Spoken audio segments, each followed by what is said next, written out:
আরে ওই দেখ নাগমণি। হ্যাঁ হ্যাঁ, চল চল চল চল।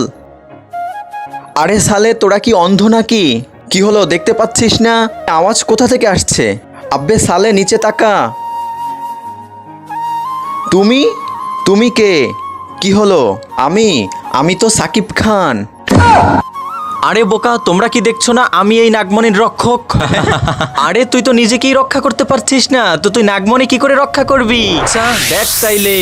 আচ্ছা, এই নাগমণি নিতে হলে তোমাদের দুজনের মধ্যে একজনের মরতে হবে। এ আমার দিকে এক কদম এগিয়ে আসবে, আমি ভাববো সেই মরতে চাও। বুঝে গুনতে থাকবো, যে সামনে আসবে তাকেই মারবো। 1 2 3। তার আগে বন্ধুরা, তোমার হাতে থাকা ফোনটি দিয়ে চ্যানেলটাকে সাবস্ক্রাইব করে পাশে থাকা বেল বাটনটি অন করে দাও এবং সবসময় ভিডিও পেতে অবশ্যই একটি লাইক দিয়ে চ্যানেলটির পাশে থাকো। তোমাদের লাইক এবং সাবস্ক্রাইব পেয়ে হয়ে যাবে আমার মন ভালো। ধন্যবাদ আমার সকল বন্ধুদের। আরে তুই মরতে চাস সবের আগে, সেই জন্য সামনে এগিয়ে আসলি? তাহলে সামনে কেন আসলি? কে? আমি তো সামনে আসিনি। আয় হায়, আমার বন্ধু মারা গেল। ও খুব ভালো ছিল, ওর আত্মার শান্তি হোক।